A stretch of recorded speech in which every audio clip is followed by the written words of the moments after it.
La temperatura en Ciudad de México, 23 grados.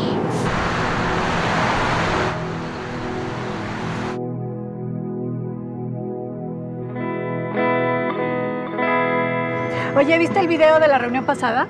Sí. Se ve que estuvo buena. Estuvo increíble. ¿Por qué no fuiste? Pues... Mira. No, pero ahorita...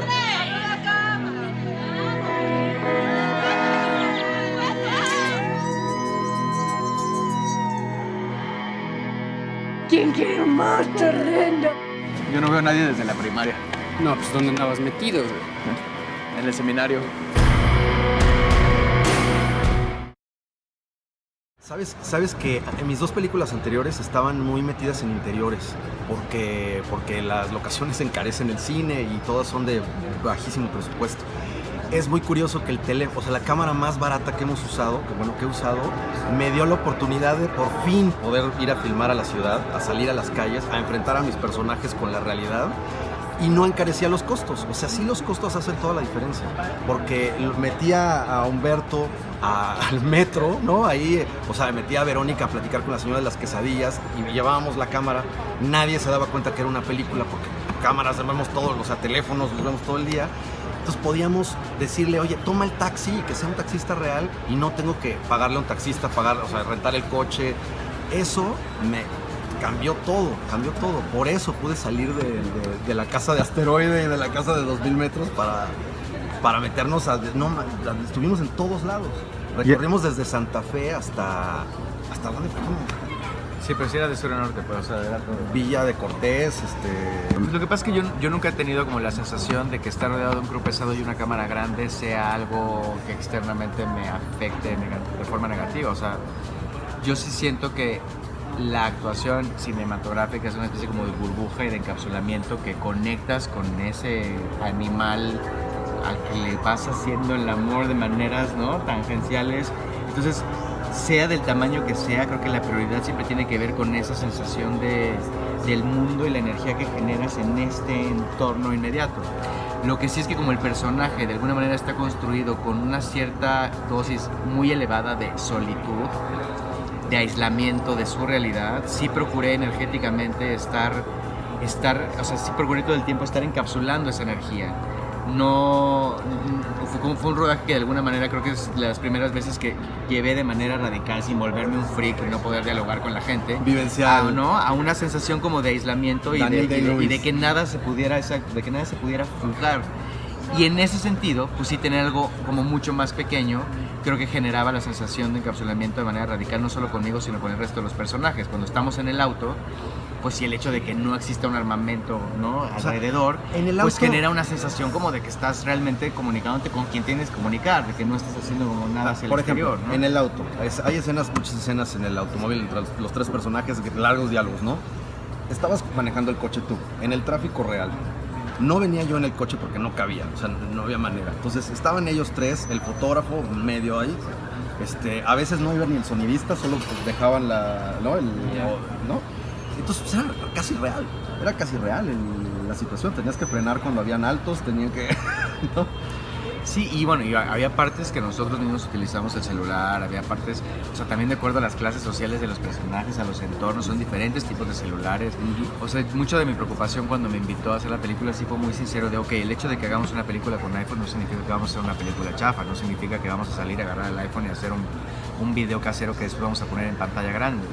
Creo que en ese sentido la organicidad mezclada de un guión pensado para ese formato, o sea, una lectura también de eso, de esos pequeños dramas que se encapsulan en estos celulares y en estas cosas que tenemos, y el hecho de construir personajes, porque es un muy buen director de actores y además es guionista, que eso, o sea, ese cómo no existe tanto.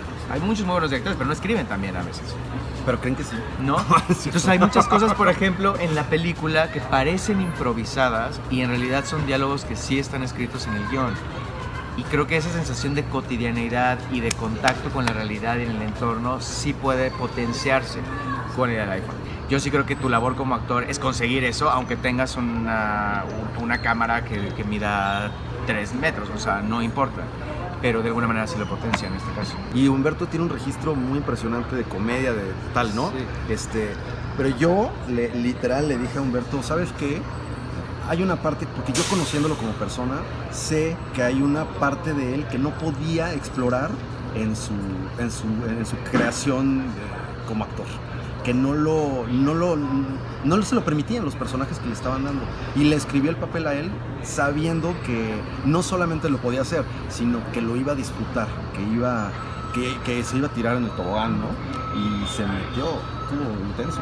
Sí, y también, o sea, uno sabe en el fondo cuando se va a dormir por qué escoge también ciertos personajes y ciertos procesos. Y es muy complicado también darle cabida a muchas áreas que no son solo actor sutil en cine. O sea, si te dedicas también a dirigir, si te dedicas también a hacer teatro, si te dedicas... Es decir, hay un momento del proceso normal de crecimiento profesional que de repente se te pueden hacer bolas todas las cosas. O sea, en donde es también como muy sincero el hecho de cómo realmente ordenas esas herramientas para utilizarlas precisamente en cada cosa específica que hagas. Creo que el momento coyuntural que tenía que ver con eso era mi tesis de, a ver, ¿por qué los actores naturales son seres humanos? Entonces significa que los actores, se está volviendo más importante tu ser actor que tu ser humano que eres actoral. Y eso como que era, creo que el mayor conflicto que sentía al momento de tener que hacer ciertas películas en donde se quiere obtener un determinado efecto y no construir a partir de lo interno.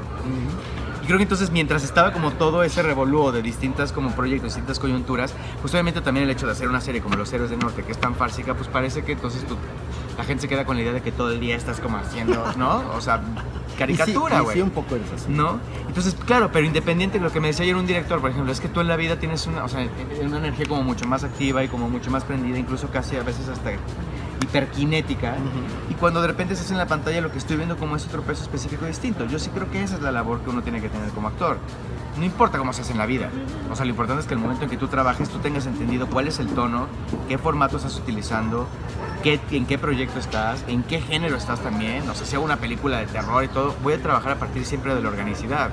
Pero bueno, descubrir ese camino, digamos que sí es más complejo a veces de lo que es porque porque estás creciendo, ¿no? Y sí siento que esto de alguna u otra manera representa ese momento en donde muchos elementos se pudieron conjugar. Y a partir de eso sí creo que sí se asentaron muchos estudios, muchas teorías y muchas indagaciones, y de ahí ya no quiero como moverme personalmente, ¿no? Claro. Sabes que tenía muchas ganas de hacer una película que tuviera una premisa que realmente todo el mundo se pudiera identificar con ella. Y al mismo tiempo fui a una reunión de generación de mi primaria, sin saber en la que me metía. No, me reconecté con personas muy simpáticas, pero también reconecté con esta realidad de quién soy. Uno se la pasa la vida tratando de bloquear, bueno, por sobrevivencia, cosas que traes desde la primaria que no se mueven del todo, las tienes allá apagaditas. Fue muy impresionante cómo después de unos tequilas la gente empezó a ocupar los mismos espacios que ocupábamos en el salón de clases, en la primaria. Y específicamente tuve un encuentro con dos personas de mi escuela que cuando se juntaban eran muy bully, eran muy cabrones. Y me empezaron a bullear a mí. Y el problema no era tanto que me bullearan, sino que yo me empecé a dejar. Y eso tú también ocupaste ¿no? Como ese mismo espacio. Claro. Ese fue el triángulo que originó Oso Polar, la verdad.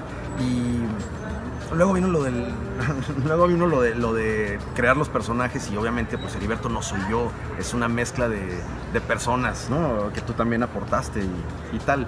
Pero o sea, el escribir una película que trate sobre tres personas que se conocen desde hace 30 años, que no se han visto hace 25 años en total, y que cruzan la ciudad juntos, me parece una gran idea dramática, ¿no? ¿Por qué no?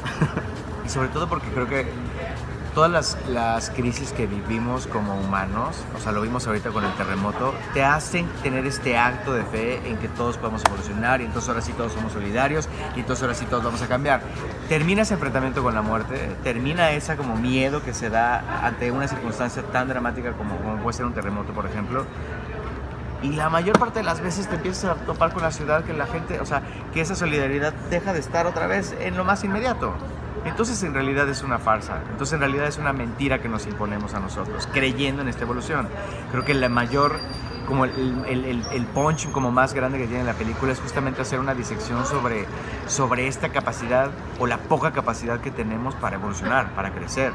en donde sí, claro que todos tenemos ese deseo de que eso ocurra, pero no, en la realidad no sucede de la misma manera.